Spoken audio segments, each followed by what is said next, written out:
दशकम् 65 रासक्रीडा गोपीजनाय कथितं नियमावसाने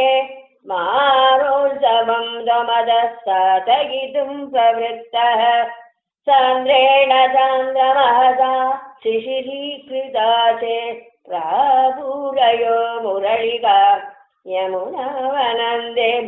सम्भूचनाभिरुदित स्वरमण्डलाभिः सम्भूचयन्दमखिलं भुवनान्तराळं तद्वेणुनाद उपकण्ठ्य विभोतरुण्यः तत्तादृशं किमपि चित्तविमोहमाभुः तां गेगकृत्य निरतास्तनयप्रसक्ताः कान्दोपदेवनपराश्च दरुरुगक्षः सर्वं विसृज्य मुरलीरवमोदितास्ते कान्तारदेशमयि कान्ततनो समेताः काचिन्निजाङ्गपरिभूषणमाददान वेणुप्रणादम् उपगम्य कृतार्थभूषाः स्वामागता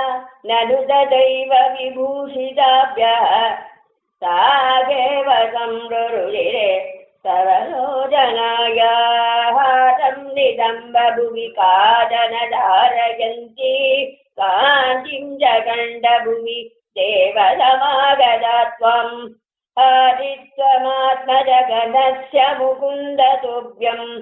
व्यक्तं बभाषैव मुग्धमुखी विशेषात् काचित् कुजे पुनर सञ्जितकञ्जुळीका व्यामोहद परवधूभिरलक्ष्यमाणां स्वामाययो निरुपम प्रणयाधिभार राजाभिषेकविजये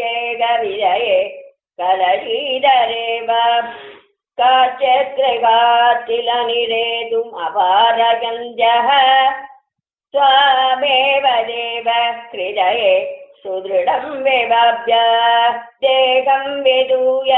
परचित् सुखरूपमेकं स्वामाविशन् परमिमा ननु धन्यधन्याः जारात्मनान परमात्मदयात्मरञ्जः नार्यो गदा परमहंसगतिं क्षणेन तं त्वां प्रकाश परमात्मतनुं कथञ्चित् चित्ते वगन्नमृतमस्सममस्नुमीय अभ्यागदाभिरभिदो